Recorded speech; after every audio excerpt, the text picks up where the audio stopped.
Alright, let's dive into something that's been buzzing in my brain lately, and it's all about this wild intersection of real estate, content creation, and the sheer audacity of turning something ordinary into a goldmine. Imagine this: an old jail from the 1800s is up for sale, and instead of seeing it as just a piece of history, someone's thinking, hey, this could be the next big content play on YouTube. Personally, I think this is genius. What makes this really interesting is how it flips the script on what we consider valuable. It's not just about the property, it's about the stories, the potential for unique experiences, and the endless content ideas it could spawn.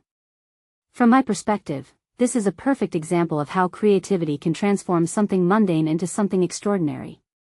I mean, who wouldn't want to stay in a converted jail cell for a night? No water, no electricity, just the raw, unfiltered experience of what it might have been like back in the day. And the content angles are endless. Is my house haunted? I called in an expert.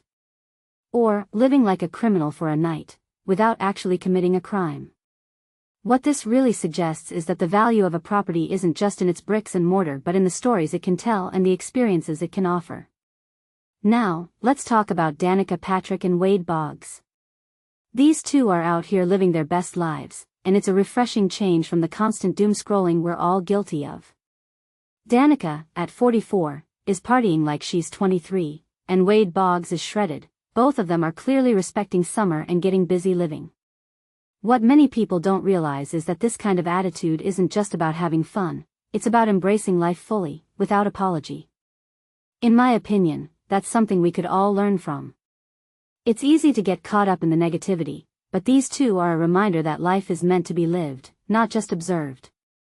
This raises a deeper question: why do we often feel the need to judge how others choose to live their lives? Whether it's Danica's girls' trip to Aspen or Wade Boggs' fitness journey, there's a lot of commentary about what's appropriate at certain ages. But if you take a step back and think about it, isn't the point of life to enjoy it on your own terms? Personally, I think we should all be a little more like Danica and Wade, unapologetically living our truth. Now, let's pivot to something completely different but equally fascinating: the trend of parents living out their fantasies through their kids. Whether it's decorating dorm rooms like something out of Legally Blonde or giving their kids names like Asterisk, it's a phenomenon that's both amusing and a little concerning.